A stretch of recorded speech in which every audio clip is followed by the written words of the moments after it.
Vamos a continuar con el libro de Esdras. Vamos a ver qué nos tiene para nosotros el día de hoy. Vamos a cubrir 3 capítulos, 4, 5 y 6. Así que vamos un poco rápido, pero si usted leyó los capítulos, se dará cuenta que es básicamente mucha historia. Pero vamos a ver que se lo explico para entenderlo y además a traer una aplicación al final. Recuerden que si no hay aplicación, pues realmente solo vino a aprender un poquito de historia. Entonces, la semana pasada dimos inicio a Esdras, al libro de Esdras, donde Esdras nos narra el regreso del pueblo de Israel a Jerusalén después de pasar 70 años en cautiverio en Babilonia.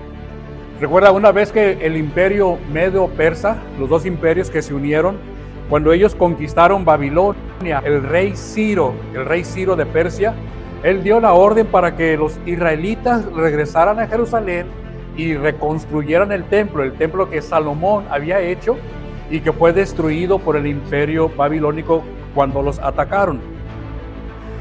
Vimos la semana pasada que el pueblo llegó a Jerusalén. Pasaron los meses, y se enfocaron en todo menos en la reconstrucción del templo.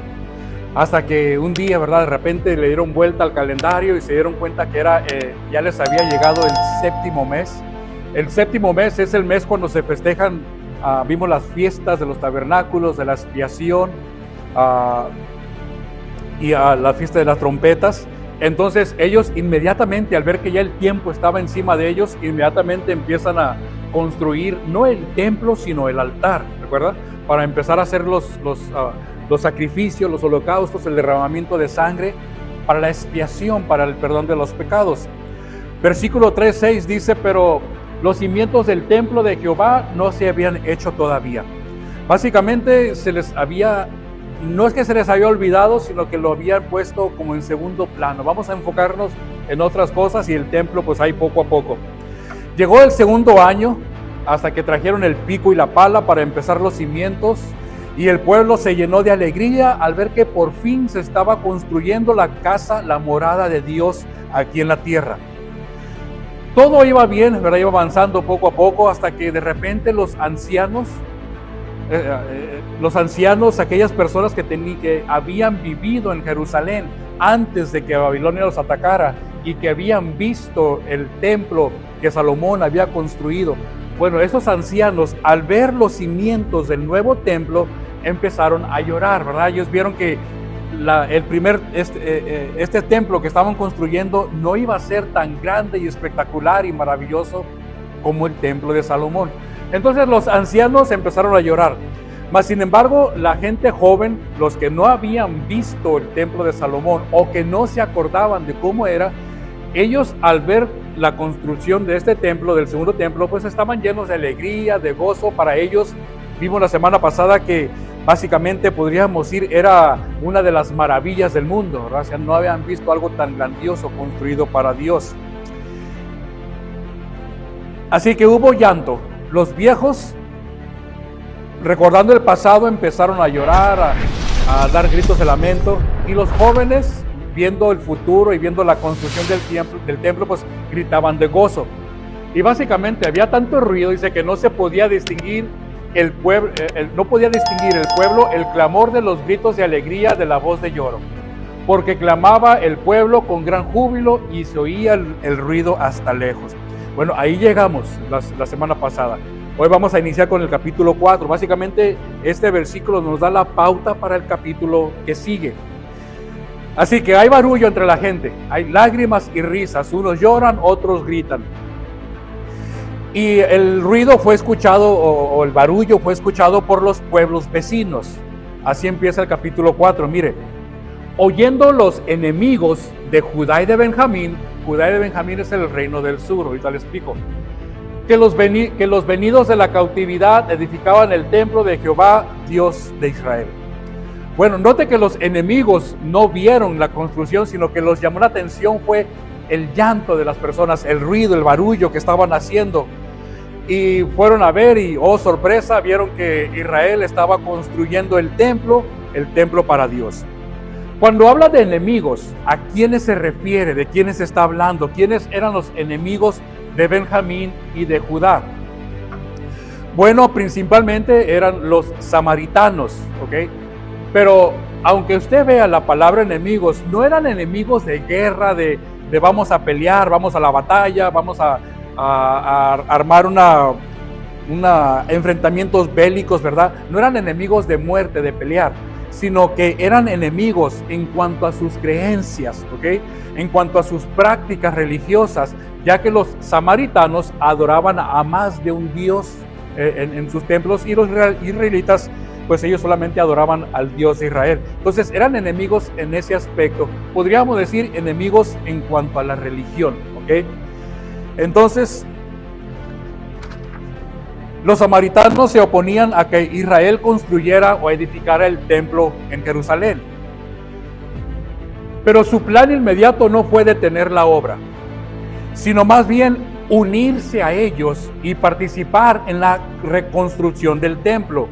Así que los enemigos escucharon que están construyendo, o sea, que están levantando el templo. Van con los jefes, van con los encargados, ¿verdad? Van con los israelitas, van a Jerusalén. Y fíjese lo que le dicen a los israelitas. Le dicen, oiga, ¿por qué no edificaremos con ustedes? Porque como ustedes buscamos a nuestro Dios, y a él ofrecemos sacrificios desde los días de Esar-Adón, rey de Asiria, que nos hizo venir aquí. Bueno, la primera pregunta es, ¿qué papel jugó este señor Esar-Adón, rey de Asiria, para los samaritanos? ¿Por qué lo mencionan, verdad? ¿Por qué? ¿Qué significa esto? Bueno, le explico. Recuerde que la nación de Israel, en los tiempos de Salomón, de David, estaban todos unidos. Pero llegó el momento en que la nación de Israel se dividió en dos reinos. El reino del norte con 10 tribus y el reino del sur con 2 tribus, la tribu de Benjamín y la tribu de Judá. Entonces tenemos a 2 reinos. De estos 2 reinos, el primer reino que fue conquistado fue el reino del norte. Este reino fue conquistado por los asirios, precisamente que se menciona aquí. Entonces, cuando Asiria llegó y conquistó al reino del norte, se llevó a los israelitas en cautiverio, pero ocurrió algo muy importante. Mire, ¿qué pasó después de que el reino del norte, pues ya los israelitas, algunos se habían quedado, otros se los habían llevado en cautiverio? ¿Qué pasó después? Fíjese lo que ocurrió. En Segunda de Reyes, dice, y trajo el rey de Asiria. O sea, hay que popular ahora el reino del norte que está medio vacío. Pero fíjese lo que hizo. Trajo el rey de Asiria gente ¿de dónde? De Babilonia, de Cuta, de Aba, de Hamat, y los puso ¿en dónde? En las ciudades de Samaria, en lugar de los hijos de Israel. Así que toda esta gente que trajo el rey poseyeron a Samaria y habitaron en sus ciudades. Bueno, esto ocasionó gran problema en el reino del norte, especialmente en cuanto a la adoración a Dios. ¿Por qué? Porque mire, cada una de estas naciones que vemos aquí mencionadas, bueno, cada nación se hizo sus dioses. O sea, se trajeron a sus dioses, de los que ellos veneraban, y se los trajeron al reino del norte. ¿Y los pusieron en dónde? En los templos de los lugares altos que habían hecho en Samaria. Entonces, los samaritanos, el reino del norte tenía templos. Bueno, cuando estos señores llegaron, trajeron a sus dioses y los pusieron dentro del templo de ellos. Así que los samaritanos se empezaron a mezclar. Recuerda, no son puros. Los samaritanos, la gente del reino del norte, se empezó a mezclar con las ciudades que ya vimos. Entonces hubo un gran problema. ¿Por qué? Porque ahora esas nuevas familias no solamente adoraban a un Dios. Fíjese lo que ocurre. Ahora, ¿qué hacían? Temían a Jehová por parte de los samaritanos y honraban a sus dioses por parte de los pueblos que llegaron, según las costumbres de las naciones de donde habían sido trasladados. Entonces, por ejemplo, si una mujer samaritana se casaba con un varón, por decir así, de los que mencionamos ahí, de la ciudad de Hamat, pues ahora esa familia adoraban a Jehová, al Dios de Israel, pero también adoraban a Asima. Asima era una deidad de la ciudad de Hamat que vimos. O sea, usted puede ver cómo se empezaron a mezclar, no solamente las razas, sino también empezaron a mezclar sus dioses. Bueno, yo vengo con este dios, lo vamos a adorar. O sea, así se convirtieron en politeístas, o sea, tuvieron varios dioses. Es por eso que la relación siempre entre los samaritanos y el pueblo de Israel estuvo en confrontamiento, porque ellos adoraban varios dioses, Israel a un solo Dios. Bueno, llegan los samaritanos, ofreciéronse ayuda, ya vimos, pues les ayudamos a reconstruir el templo, nosotros, ¿verdad? Traemos ingenieros, traemos obreros, electricistas, les ayudamos. Quizás alguien hubiera dicho cuando leyó esto, bueno, qué buena idea, ¿verdad? Entre más gente participe en la construcción del templo, pues más pronto terminamos. Pero note que los samaritanos venían ya con un plan, con una agenda en sus manos. ¿Qué dijeron ellos? Les vamos a ayudar porque también nosotros buscamos a nuestros Dios. Se oye bien, se oye bonito, pues vamos a trabajar todos juntos. Pero ¿cuál fue la respuesta del pueblo de Israel? Mire, fíjense lo que le dijeron ellos. Dice, oiga, pues no nos conviene edificar con ustedes casa a nuestro Dios, sino que nosotros solo la edificaremos a Jehová, Dios de Israel. La pregunta es, ¿por qué no aceptaron la ayuda? ¿Por qué Israel no aceptó la ayuda que le estaban ofreciendo los samaritanos? Bueno, mire, al ser copartícipes en la construcción o la reconstrucción del templo, los samaritanos tendrían tanto derecho como los israelitas en ese templo. Entonces quiere decir, oye, pues yo te ayudé a reconstruir ese templo, yo tengo el derecho, puedo traer a mi Dios también y ponerlo en ese templo que yo te ayudé a construir. Entonces iba a haber conflictos en ese aspecto. Fue por eso que lo rechazaron. Ahora mire, la participación unida entre diferentes religiones con el fin de que todos sean uno, se llama ecumenismo, lo que ya conocemos el día de hoy como ecumenismo. Suena bien, no sé, ¿usted ha oído esa palabra? Suena bien, se oye bonito, vamos a trabajar todos juntos, mira, nos reunimos, no importa la religión, vamos a unirnos a trabajar para el Señor. Se oye bonito, se oye, ¿verdad? Como que suena bien la cosa, pero no es saludable, quiero que entienda esto, no es saludable, el ecumenismo no es saludable, solo confunde a las personas. ¿Por qué? Imagine que vamos a realizar nosotros un alcance evangelístico, ¿okay? El propósito de ese alcance, vamos a ir a un parque, vamos a, no sé, ¿verdad? Vamos a pensar en grande, queremos rentar un estadio. Bueno, el propósito de ese alcance evangelístico, ¿cuál es? El que las personas que van ahí a presentarles a Jesús, que entreguen su vida a Jesús, ¿verdad? Que reciban la salvación. Ese es el propósito, llevarles el evangelio, el mensaje de salvación. Pero, ¿qué pasa si a este evento que vamos a realizar, de repente se quieren unir medio mundo? Se quieren unir los testigos de Jehová, los mormones, los católicos, los musulmanes, los unitarios, los pentecosteses y los anglicanos. Pues diría, ay, qué bueno, nos vamos a unir, vamos a ser muchos, entre más mejor, vamos a llenar no solamente el parque, sino que también vamos a llenar el estadio. O sea que qué bueno que la gente se quiere unir en este evento evangelístico que vamos a tener. Pero la pregunta es, o el problema es, ¿a cuál Jesús les vas a presentar a la gente que van a llegar ahí? ¿A cuál Jesús les quieres presentar? ¿Acaso les vas a presentar el Jesús de los testigos de Jehová, que básicamente dicen que es un ángel y que no es Dios? ¿O les vas a presentar al Jesús de los mormones, que dicen que es hermano de Satanás y que no es parte de la deidad? ¿O les vas a presentar al Jesús de los musulmanes, que básicamente para ellos Jesús es un profeta, un enviado, al igual que lo fue Moisés? ¿O les vas a presentar al Jesús de la Iglesia Católica, verdad? ¿Por qué? Pues no somos iguales. En cierto aspecto sí, pero no tanto. ¿Por qué? Porque para los católicos Jesús no completó la obra de salvación en la cruz, sino que ahora, además, si quieren ser salvos, bueno, además tienes que pertenecer a su iglesia y tienes que cumplir con los sacramentos. Así que, ¿a cuál Jesús les quiere presentar? Entonces, si tú quieres convivir con todas las religiones para llevar a cabo un evento y que nos vean unidos en todo, ¿a cuál Jesús vas a presentar?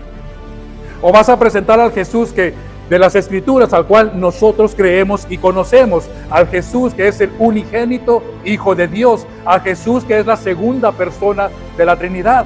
Vas a presentarles a Jesús, cuya sangre nos limpia de todo pecado. Nosotros llevamos al Jesús que es el creador del universo, de lo visible y lo invisible. Ese es al Jesús en cual en nosotros creemos y el cual nosotros queremos presentar. Al Jesús que murió y que resucitó al tercer día, no en espíritu como algunas personas dicen, pero sino en cuerpo, físicamente resucitó y ahora fue llevado al cielo, está sentado a la derecha del Padre. ¿Para qué? Interviniendo por cada uno de nosotros. Ese es el Jesús que nosotros presentamos. Así que el ecumenismo no funciona. Se oye bien, pero tenga cuidado, que no le vayan a endulzar el oído. No funciona en cuestión de unirnos para el Evangelio. No se confunda. El Jesús que ellos presentan, aunque se llame igual que nuestro Jesús, no es el mismo. ¿Okay? No es el mismo. Ahora, hablando de que todos somos iguales, hay dos frases que todo el mundo usa, ¿verdad? Y lo traigo como aplicación para lo que ocurrió aquí con los samaritanos y los judíos. Hay dos frases que son muy comunes en todo el mundo. Número uno, pero ¿por qué no nos adoramos? ¿Por qué no nos juntamos si todos adoramos al mismo Dios? Usted lo ha escuchado. Todos adoramos al mismo Dios. Pues total, ¿cuál es el problema? Es que el problema no es Dios, ¿verdad? Mire, la gran mayoría, creo que todos estamos de acuerdo en cuanto a Dios. Todos creemos que Dios es omnisciente, omnipotente y omnipresente. O sea que Dios, para todos Dios es lo mismo. El desacuerdo empieza cuando queremos presentar o hablar de Jesús. Ahí sí cada quien quiere agarrar su propio camino, presentar su propio Jesús.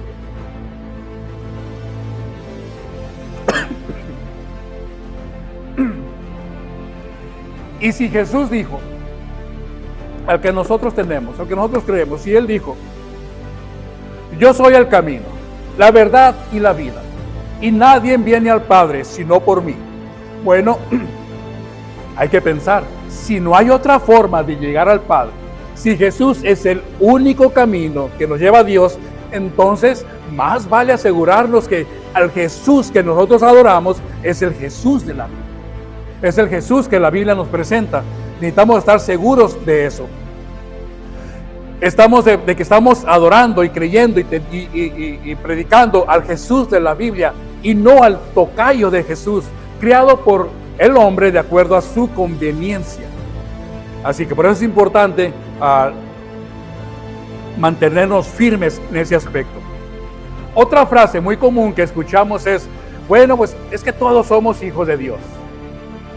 Es la mentira más grande que el enemigo ha divulgado en todo el mundo. No todos somos hijos de Dios. O sea, no debemos de confundirnos.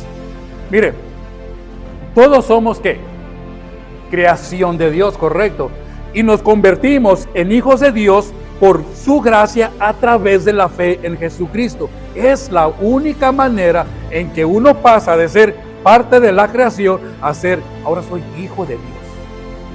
Mire, Pablo mismo lo dijo cuando él estaba hablando a los Gálatas. Se está dirigiendo a los cristianos y les dice, todos son hijos de Dios. A los cristianos, no está hablando a todo el mundo, no está hablando a la ciudad de Gálatas, a la iglesia de Gálatas. Todos son hijos de Dios. ¿Por qué? Por la fe en ¿quién? En Cristo Jesús. Así que no se deje manipular, es que se oye bonito, mira, es que sí, todos somos hijos de Dios, es que todos adoramos, sí, pero debe estar firme en sus convicciones y tener cuidado de cuál es la intención de la persona. Ahora, mire, bueno, al final se lo digo. Regresando con Esdras, ¿cómo reaccionó el enemigo, los samaritanos, cuando el pueblo le dijo, no queremos nada con ustedes? Ellos no se quedaron con las manos cruzadas y se regresaron. Tramaron inmediatamente qué hacer para detener la obra, que era su objetivo principal. Dice, pero el pueblo de la tierra, esto es lo que hicieron ellos, intimidó al pueblo de Judá y lo atemorizó para que no edificara. ¿Y qué más hicieron? No solamente lo atemorizó, sino ¿qué más hicieron? Yo creo que esos tenían sangre latina por ahí. Sobornaron además contra ellos a quienes, a los consejeros, a los policías, a los del gobierno, a todos, para frustrar sus propósitos. Todo el tiempo de Ciro, rey de Persia, y hasta el reinado de Darío, rey de Persia. Ahora noten, nos está mencionando aquí dos reyes. Dice, desde este rey hasta este rey hubo oposición por parte de los samaritanos. Básicamente, mire, del 6 al 20, del versículo 6, aquí nos quedamos en el 5, del versículo 6 al versículo 23 de este capítulo, se mencionan dos reyes más. Se menciona al rey Asuero en el versículo 6 y al rey Artajerjes en el versículo 7. Ahora, Esdras los incluye, son reyes futuros, los incluye solo para hacernos saber que los samaritanos siguieron oponiéndose a la construcción del templo durante ese tiempo, ¿ok? Entonces es como una parte de la historia que Esdras está contando. Desde aquí hasta acá el problema siguió. Quiere decir que si fuéramos del versículo 5, nos brincamos hasta el 24, sería la secuencia lógica. Lo del medio es historia que está incluyendo Esdras, ¿ok? Entonces del 5 nos vamos a brincar hasta el versículo 24. Entonces ya vimos aquí que sobornaron a todos. ¿Y qué pasó? Entonces cesó la obra de la casa de Dios que estaba en Jerusalén y quedó suspendida hasta el año segundo del reinado de Darío de Persia. Termina el capítulo 4, viene el capítulo 5. Al iniciar el capítulo 5, Esdras menciona a dos profetas. Profetizaron Ageo y Zacarías, ¿a quiénes? Pues a los judíos. Ya hemos hablado de Ageo, ¿recuerda? Ya lo vimos una serie al principio de año, lo he mencionado en la semana pasada lo mencionamos. Bueno, recuerde que hasta ese tiempo el templo no había sido construido. Han pasado 16 años, ¿verdad? Desde que hicieron los cimientos, la semana pasada les dije, hasta ese tiempo. Y no han hecho nada. Lo único que estaba construido eran los cimientos del templo.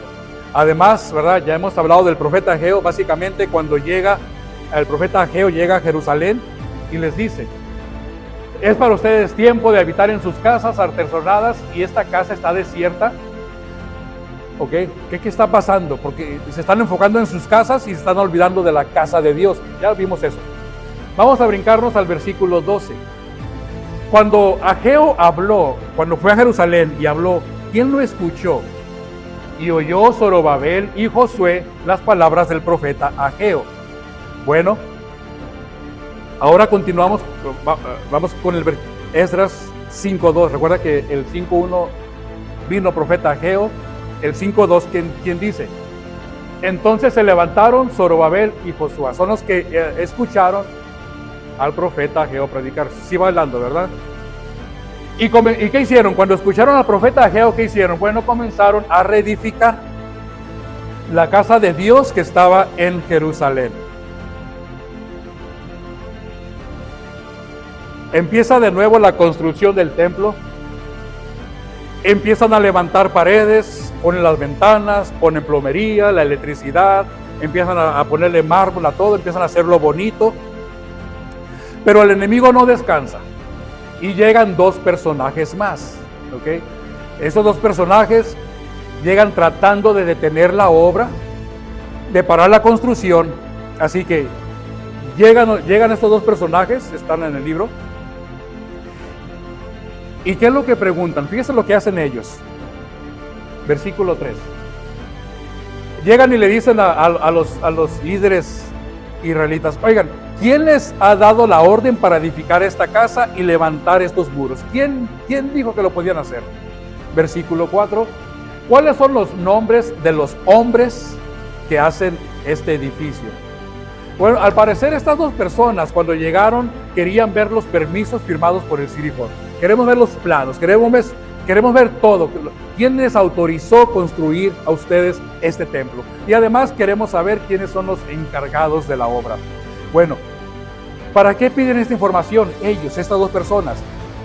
La intención de ellos era, bueno, vamos a agarrar la información, le enviamos una carta al rey Darío, que está en Babilonia, y que para ver si lo que nos están diciendo es cierto, ¿verdad? A ver qué es lo que está ocurriendo aquí. Entonces, una vez que recaudan la información, estas dos personas agarran toda la información de los israelitas, envían una carta al rey Darío donde le contaron todo. Básicamente la carta empieza así, versículo 8.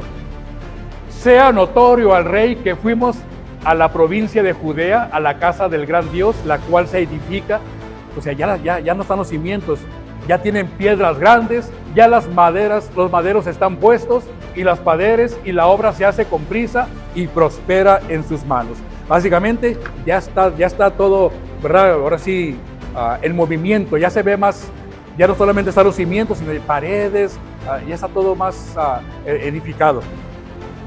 Y cuando les llegamos, les preguntamos que quién les dio permiso y quiénes eran los encargados de la obra, y esto fue lo que nos dijeron. Entonces, lo escrito del 11, básicamente del 11 al final del capítulo 5, todos esos versículos, es una copia de la carta que estas dos personas enviaron al rey, ¿ok? Básicamente es la copia de la carta, no la vamos a ver toda, solamente lo principal para seguir la secuencia de la historia. Entonces, básicamente están diciendo, señor Darío, señor rey Darío, esto fue lo que ellos nos dijeron cuando les preguntamos. Pues dicen que son hijos de Dios y que están construyendo el templo que Salomón hizo y que fue destruido por el rey Nabucodonosor cuando vino y los atacó. Y cuando les preguntamos que quién les había dado permiso, fíjense lo que nos dijeron, que el mismo rey Ciro dio orden para que esta casa de Dios fuera reedificada.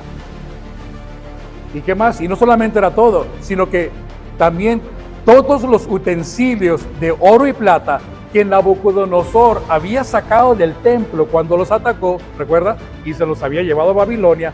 Bueno, que todo eso fuera regresado, y también el rey Ciro los sacó del templo de Babilonia y fueron entregados a Sesbazar. Sesbazar, ahí tienen a uno de sus líderes, a quien había puesto por gobernador. Bueno,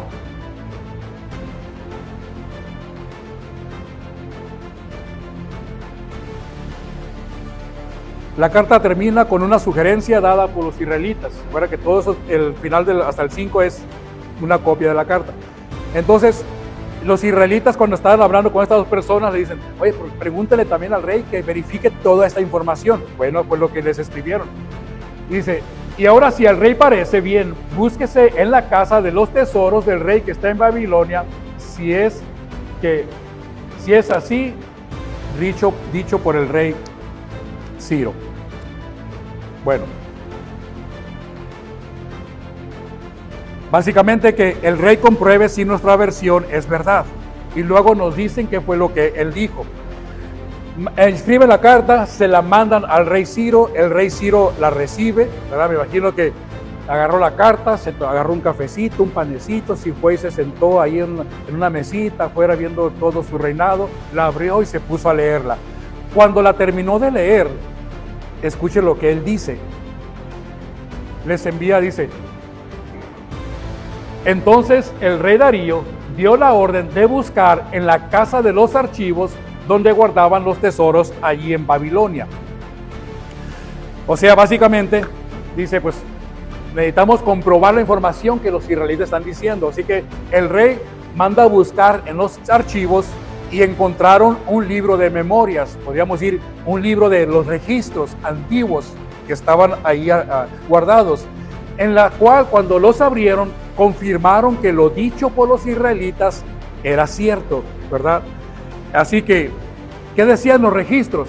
Bueno, decían que el mismo rey Ciro dio orden acerca de la casa de Dios, la cual está en Jerusalén, para que fuese la casa reedificada. Entonces, lo que dijeron los israelitas es correcto. El Dios Ciro les dio la orden, fue lo que está comprobando el rey. ¿Y qué más? Y que el gasto sea pagado por el tesorero del rey. O sea, básicamente, cuando el rey Darío confirma que todos los dichos por los israelitas, entonces envía una carta de regreso a las dos personas. Esas dos personas estaban en Jerusalén, les da la respuesta, se las envía y les dice: ustedes dos no tienen nada que hacer ahí. Así que aléjense de ahí. O sea, esa es la orden del rey. Aléjense de ahí, dejen que se haga la obra de la casa de Dios.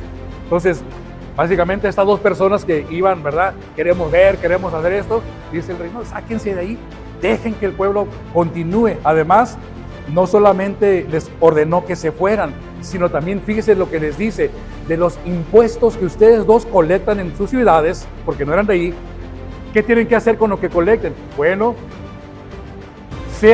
el dinero que colecten, sean dados puntualmente a esos varones los gastos para que la obra no cese. Básicamente, tienen que ayudarles a construir. Y no es todo. Y lo que fuere necesario: becerros, carneros, corderos para holocaustos al Dios del cielo, trigo, sal, vino, aceite, conforme a lo que dijeron los sacerdotes que están en Jerusalén. Les sea dado día a día sin obstáculo alguno. Bueno, ¿y qué pasaba si estas dos personas no querían obedecer las órdenes del rey? ¿Qué ocurría? Fíjense lo que el rey les manda a decir: también es por mí dada orden que cualquiera que altere este decreto, se le arranque un madero de su casa. O sea, le vamos a quitar un 2x4 de su casa, y sea alzado, y lo vamos a colgar en él, y su casa será hecha un mudalá. O sea, si no obedecen mis órdenes, ustedes dos, esto es lo que les va a pasar. Básicamente dice: yo, Darío, he dado el decreto, sea cumplido prontamente. Y ustedes, como dicen, ¿verdad? El miedo no anda en burro. ¿Qué creen que hicieron estas dos personas? Pues hicieron puntualmente según el rey Darío había ordenado. Dice: no, pues vamos a recolectar impuestos y ayudarles. Fíjese cómo a pesar de que fue el rey Darío el que dijo, no, es Dios obrando a través del rey Darío para que estos enemigos que iban con la intención de detener la obra, ahora ellos mismos les están ayudando, apoyando y hasta trayendo animales para que hagan su sacrificio. Mira cómo está Dios. Así que después de tantas trabas, problemas, obstrucciones y enemigos intimidándoles, el pueblo de Israel por fin logró construir el templo. Cuando lo hicieron, bueno, pues cuando se terminó, ya pusieron la última pincelada, ya la última pintada, ya todo, hicieron la dedicación de esta casa de Dios con gran gozo. Imagínense, ya después de tantos problemas, terminaron el templo a Dios, el gran gozo que hubo en aquel día. Para terminar, 2 puntos. Estos 2 capítulos, el capítulo 4 al 6, nos animan a nosotros a perseverar en la obra de Dios a pesar de la oposición, a pesar de los problemas, de los ataques, de las distracciones que el mundo pueda poner, a pesar de las críticas, las burlas. Dice, nosotros debemos de continuar en la obra que el Señor nos ha encomendado. Y no es la misma para todos. Cada quien, Dios le ha dado algo específico para hacer. Puede ser dar testimonio en tu trabajo, en tu familia, ser ejemplar, no sé, algo especial. Y no podemos nosotros detener esa obra solamente porque es que el mundo me está opresionando, es que en el trabajo no me aceptan así. Ahora, no se confunda. No le estoy diciendo que vaya al trabajo y agarre la Biblia y les vaya predicando a todos los que mientras están trabajando. No, cumpla con su trabajo, y cuando se presente una oportunidad y la gente le pregunte, entonces usted comparta, ¿verdad? Porque hay gente que hasta se puede quejar porque usted está hablando de Dios y puede traer repercusiones en un trabajo. O sea sabio cómo, cuándo y con quién lo va a hacer. Entonces, si usted se propone hacer algo para la obra de Dios, como lo hicieron los israelitas, ellos iban con la intención de hacerlo. Tardaron, pero lo hicieron. Si usted se propone hacer algo para la obra de Dios y está bajo la voluntad de Dios, porque muchas veces nos proponemos cosas porque nos conviene, porque nos gusta, pero Dios dice, no es tiempo, no lo hagas. Y ahí vamos nosotros de tercos. Si va a hacer algo para Dios y está bajo la voluntad de Dios, tenga por seguro que durante todo el proceso, de principio a fin, Dios estará, o usted estará en las manos de Dios. Dios lo va a proteger, lo va a cuidar. Vendrán ataques, vendrán desánimos, contratiempos, pero usted siga adelante porque está primeramente obedeciendo a Dios, está bajo la voluntad de Dios, así que Dios lo va a cuidar y proteger, igual como lo hicieron con ellos. Al final, esas personas que lo están criticando y están obstruyéndolo en su avance, Dios va a terminar haciendo algo que o los quita de plano de su presencia, o ellos mismos van a venir a ayudarle o ofrecer su ayuda. Importante. Para los israelitas, lo que aparentemente era un problema, estas dos personas que llegaron, el enemigo, los samaritanos, lo que aparentemente era un problema, Dios lo convirtió en una bendición. Algo importante, ellos, los israelitas, nunca mintieron. Nos dimos cuenta. Estamos aquí por esto, esta persona nos dio permiso o sea, todo lo que estamos haciendo, estamos autorizados. O sea, nunca mintieron, nunca trataron de, bueno, vamos a sobornarlos, vamos a hacer esto, vamos a hacer aquello. O sea que siempre hablaron con la verdad. ¿Quién les autorizó? El rey. ¿Y de dónde sacaron el dinero? El rey dijo que nos dieran. Y los utensilios de oro y de plata, el rey dijo. O sea, todo en orden, todo por la verdad. Mire, las mentiras siempre van a salir a la luz. Las mentiras siempre salen a la luz. Justificar una mentira no lo convierte en verdad. Usted puede justificar, darle la vuelta, maquillar la mentira, ¿verdad? En salpicarla con puntitos de verdad, pero jamás va a ser la verdad, una verdad completa. Jamás, ¿ok? Por más que trate de disfrazar una mentira, nunca será una verdad. Siempre hable con la verdad. Que su testimonio sea limpio, que sea que, el hermano anda diciendo esto, mire, ya investigué y resulta que es un mentiroso. Que es hermano de Pinocho solamente. Necesitamos ser realmente fieles, o sea, no hablar. Recuerde que la palabra dice, ¿verdad? Los mentirosos, ¿qué hacen? No heredarán, ¿qué? El reino de Dios. 2. Hablando de ecumenismo. Ecumenismo no se trata de no juntarse con personas que no practican nuestra fe. No se trata de eso, lo que le quiero dar a entender, ¿ok? Usted puede tener amistades de cualquier credo religioso. No importa. Pastores, que yo nomás me junto con cristianos. Pues mal por usted. Mal por usted. Nosotros podemos tener amistades con cualquier religión, aún con personas que no tienen religión. Es que es ateo. No, mejor sea luz en esa oscuridad. O sea, no se trata de no tener amistades fuera del cristianismo y encerrarnos en una burbuja y decir, aquí nomás nosotros. No. ¿Verdad? Yo creo que ninguno aquí solo se relaciona con personas cristianas. Espero que no. Realmente no espero que usted, ¿sabes qué? Voy a preguntarle si es cristiano antes de empezar a entablar una amistad con él. No. Ecumenismo es cuando se le pide a usted hacer a un lado sus fundamentos, sus creencias, o sea, las raíces de su fe, con el propósito de unirnos, de trabajar juntos, de traer paz. Muchos recuerda cuando Jesús oró, Padre, oro para que todos sean uno. Ahí está, hermano. Dios quiere que todos seamos uno. No me malinterpreten ese pasaje ni la oración de Jesús. Cuando usted tenga la oportunidad de juntarse con personas que no tienen la misma fe que usted, y si se presenta la oportunidad, no es necesario que siempre que se junten hablen de religión, entonces no, pero si se presenta la oportunidad, es cuando usted les va a compartir sus creencias. Mira, Jesús, Dios, la salvación, todo lo que, cómo ha cambiado su vida. Fíjese que los israelitas, después de que construyeron el templo, ellos se juntaron con las personas que habían ahí las invitaron a compartir con ellos adentro del templo, a hacer una gran fiesta. ¿Con todos? No con todos.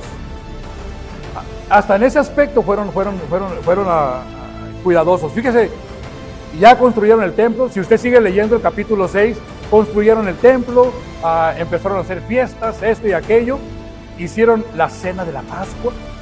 Pero fíjese a quienes invitaron, que no a Chuy, a Chuy y Pepe y todos, no, fueron cuidadosos. Vamos a hacer algo que es para nuestro Dios. Así que no vamos a invitar a medio mundo. Comieron los hijos de Israel que habían vuelto del cautiverio. ¿Con quiénes? Con todos aquellos que se habían apartado de qué? De las inmundicias de la gente de la tierra. Pero se apartaron ¿con qué propósito? Para buscar a Jehová, el Dios de Israel. Entonces, todas las personas que estaban ahí alrededor, que en alguna vez habían tenido dioses que hacían esto y que aquellos sacrificios y todo eso, dice, con ellos los invitamos, comimos con ellos, convivimos con ellos, ¿verdad? ¿Por qué? Y a gusto, porque todos estaban en el mismo canal, compartían la misma fe. Así que, le digo porque hay ocasiones en cuando usted puede decir, ¿será bueno que vaya o no será bueno que vaya? Yo les he dicho muchas veces, si usted lo invitan a un funeral, a una boda, a algo, ¿verdad?, que se va a llevar a cabo en otra religión, una religión, la católica, de ahí venimos todos. Si usted lo invitan, es que me gustaría que fueras a nuestra boda, y va a ser en el templo, ¿verdad?, en una iglesia, usted vaya. Usted va a acompañar a la familia, ¿verdad? Pero no va a participar de todos los cultos, todo lo que se hace ahí. O sea, ahí ya sería parte como ecumenismo. Ay, vamos a participar. No se puede. Usted va por la amistad que tiene con esa familia, por esa persona. Así que tenga cuidado, pues, de si va a ir, guardar y cuidar su testimonio. Inclusive, cuando se hace la comunión, ¿verdad? ¿Qué es lo que hacen en la iglesia católica? Todo, pasan. Usted no puede pasar. Si realmente dice, yo soy cristiano, yo creo en Jesús, creo en la palabra, entonces usted no puede pasar a recibir la hostia. ¿Por qué no? Inclusive la hostia no tiene el mismo significado para ellos que para nosotros. Pastor, es que, pues, me da pena que mi familia me vea. ¿A quién quieres complacer? ¿A Dios o a las personas? ¿Te da pena que te vea tu familia o te da pena que te vea Dios? O ¿le tienes temor a tu familia, ¿tienes temor a tu familia, lo que van a decir? ¿O tienes el temor a Dios? Así que tenga cuidado cuando lo inviten, vaya, tampoco hay que alejarnos, no, ya no pongo un pie dentro del templo, no, vaya, pero cuide su testimonio. Y si hay oportunidad, comparta, porque a alguna persona le puede preguntar, pues, ¿por qué tú no participaste? Ahí es cuando usted dice, mira, es que yo creo, porque la palabra dice, no porque el pastor me dijo, porque la palabra dice que eso es esto y esto y aquello. Y punto. No es de que, yo no te creo a ti. No, yo te estoy diciendo lo que la Biblia dice. Entonces no crees la Biblia. Hay que ser más cuidadoso en ese aspecto. Bueno, vamos a terminar aquí, Esdras capítulo 6, ¿verdad? Siga adelante con lo que usted tiene planeado para el Señor. Ya viene un nuevo año, nuevas metas, nuevos propósitos. Ponga al Señor por enfrente y diga, Señor, lo voy a hacer, lo vamos a hacer, porque confiamos en ti. Y adelante. Y lo que ocurra durante todo el año, póngalo en las manos de Dios. Dios se va a encargar. Así que, Padre, de nuevo te damos gracias por todo, Señor. Ayúdanos a siempre a ser fieles, a ser sabios, Señor, mientras caminamos y andamos por este mundo, en esta tierra, Señor, porque queremos representarte de una manera digna, de una manera buena, queremos ser fieles a tu palabra, Señor, y que tu Espíritu nos redarguya cuando estemos en lo indebido o Señor, pues, donde no debemos de estar. Ayúdanos siempre a dar buen testimonio de ti. Te pido, pues, por siempre bendición por mis hermanos, su familia, sus estudios, sus hijos, nietos, trabajo, Padre, sus hogares, para que ahora que nos aproximamos a las fiestas, Señor, que pues nos sigas protegiendo, cuidando y bendiciendo.